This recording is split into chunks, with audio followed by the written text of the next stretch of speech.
Hi, my name is Alanya. My students know me as Miss Huang. I'm 23 years old and I'm a teacher. I'm going into my third year of teaching, so I thought that I would finish out my second year by doing a 10 things I learned in my second year of teaching video.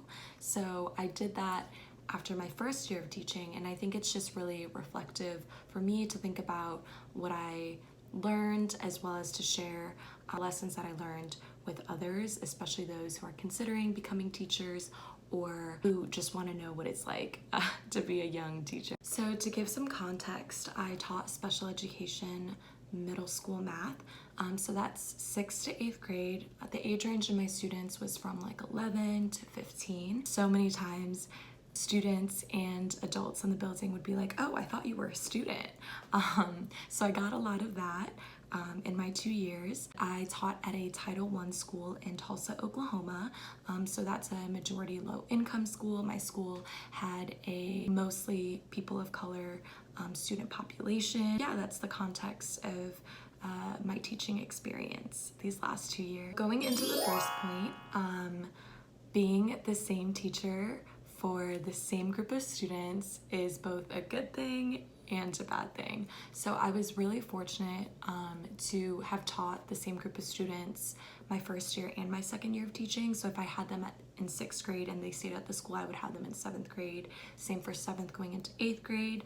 And so I quickly learned at the start of last school year that it was a good thing and a bad thing because I already had an established relationship with the students. I'd spent 9 months growing, learning with them, but also in that same vein, flip side, if I didn't have a great relationship with the students, that kind of carried on.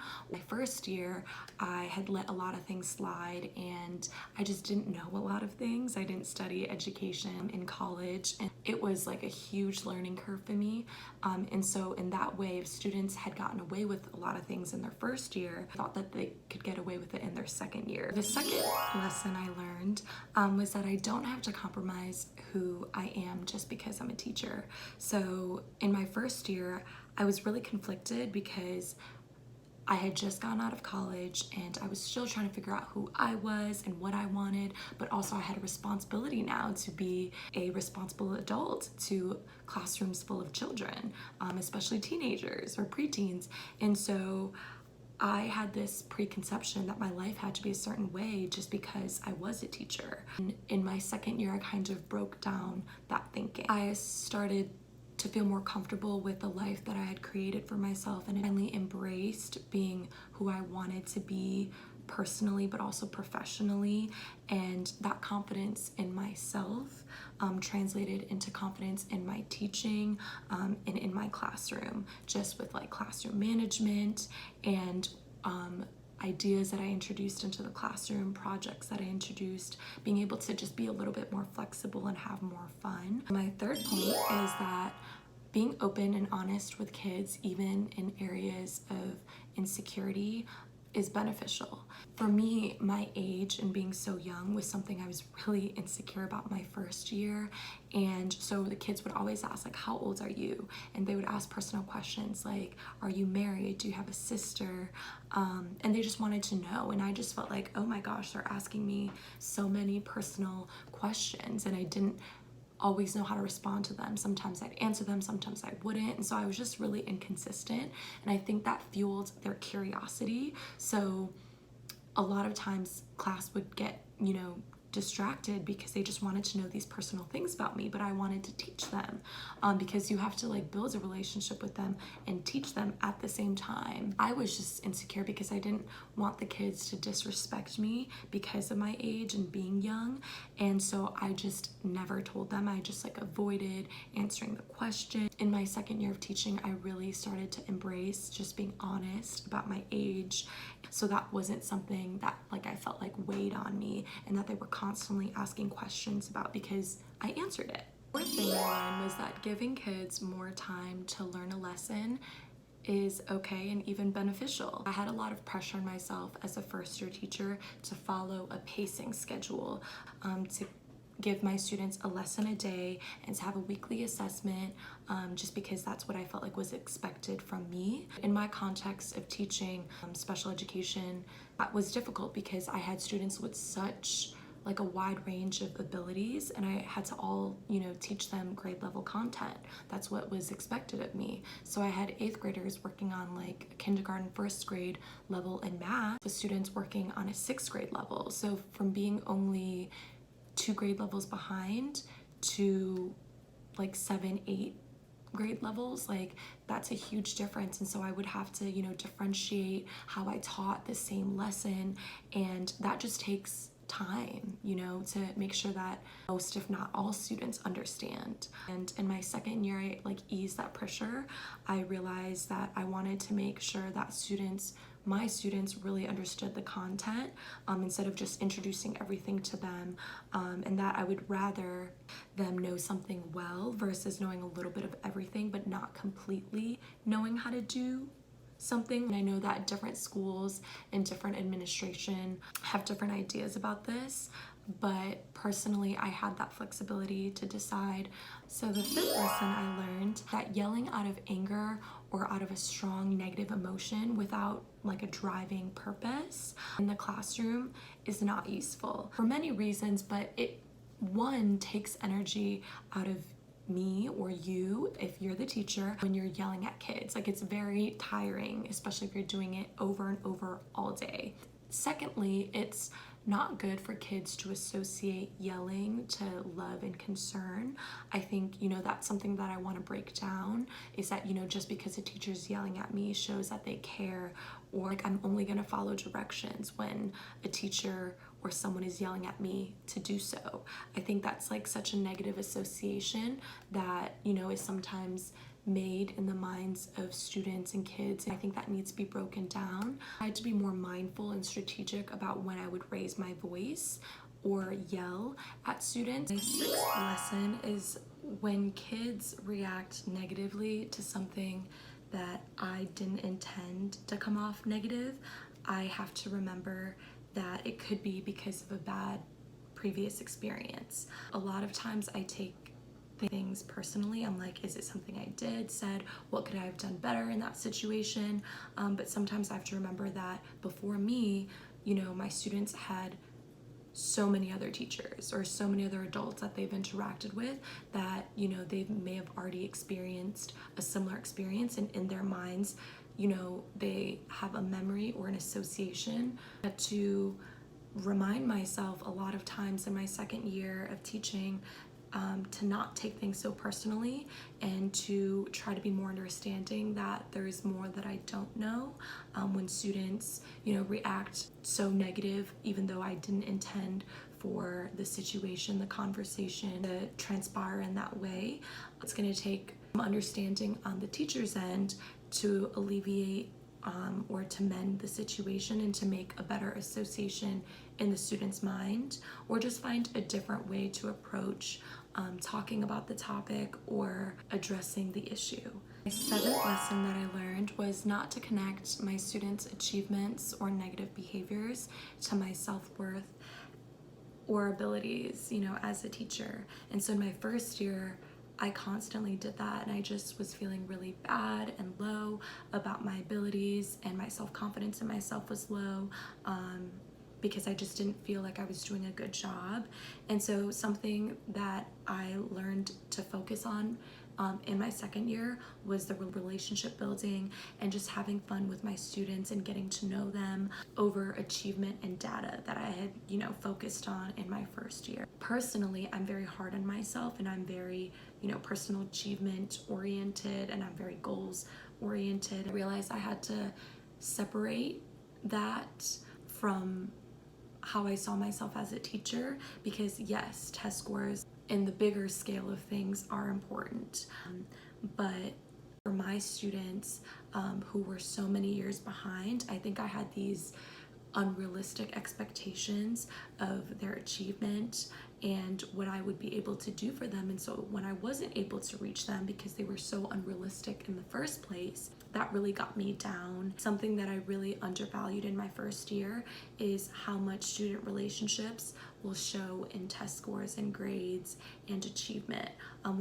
When teachers have good relationships with their students will try harder for the teacher. You know, that may not be the best long-term motivation, just wanting to do well in a class because you like the teacher, but ultimately if that gets a student invested in learning and trying, I think, you know, that's the first step towards building eventually intrinsic motivation, learning and education. With teaching, there's, you know, delayed gratification in seeing results of how students turn out, or, you know, the type of people that students become, or even, you know, your personal impact. At best, students will tell you how much they love you or like your class.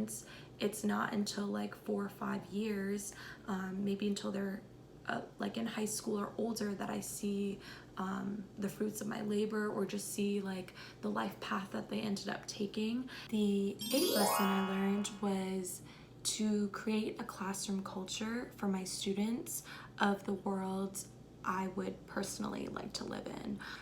I noticed that my female students, who were outnumbered by my male students, would always be left cleaning after the boys. So particularly in my 7th grade class, I had 3 or 4 girls, 11 boys. At the end of class, I didn't let my students leave unless certain things were done. So I had to have pencils in the pencil case.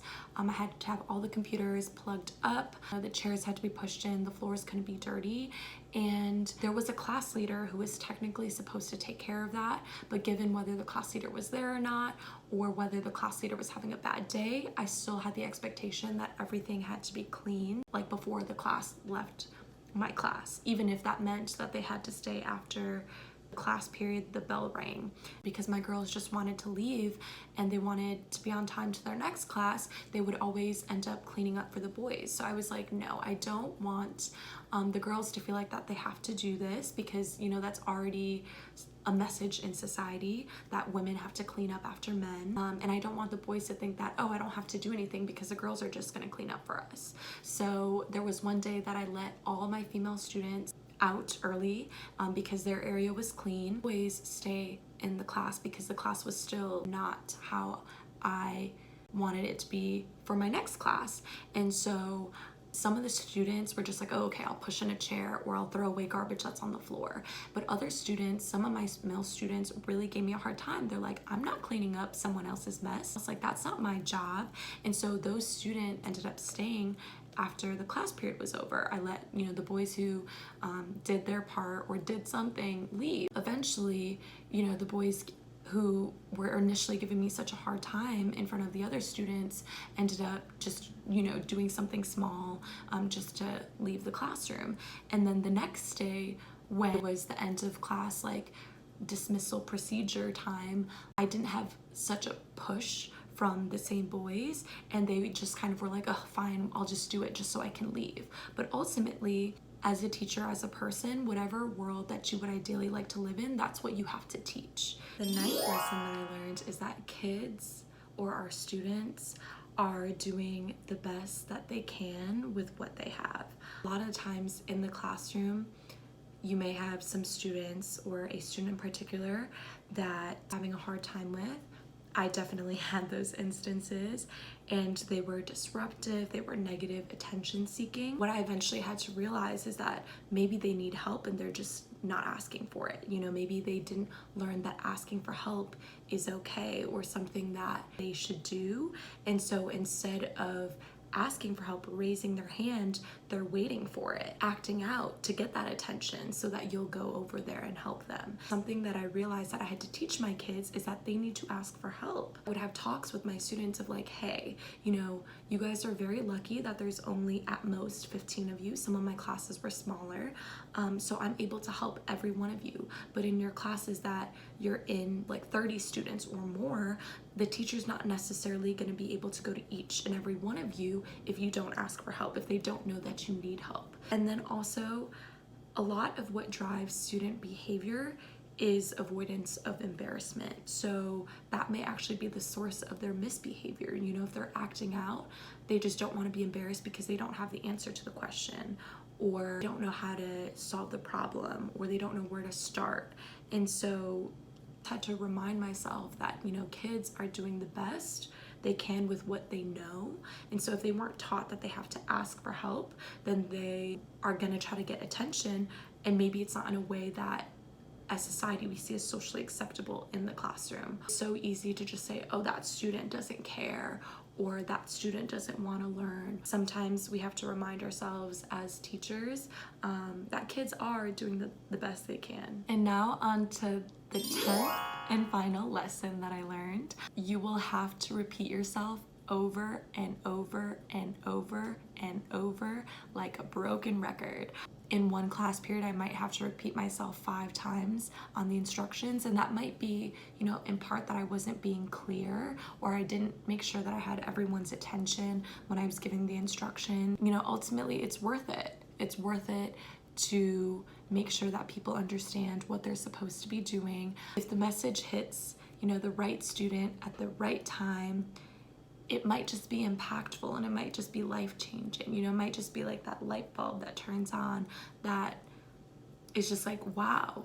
I think it just comes from the fact that people only understand you or certain ideas and concepts when they're ready to hear the message. So if someone's not ready to hear the message, you know, it goes in one ear, out the other, or they hear you, but they don't understand you. That's true at any stage of life, whether you're still a student, whether you're an adult. So thank you so much for watching. Feel free to comment any questions or concerns you have about what I talked about, and to like and subscribe. See you in the next video.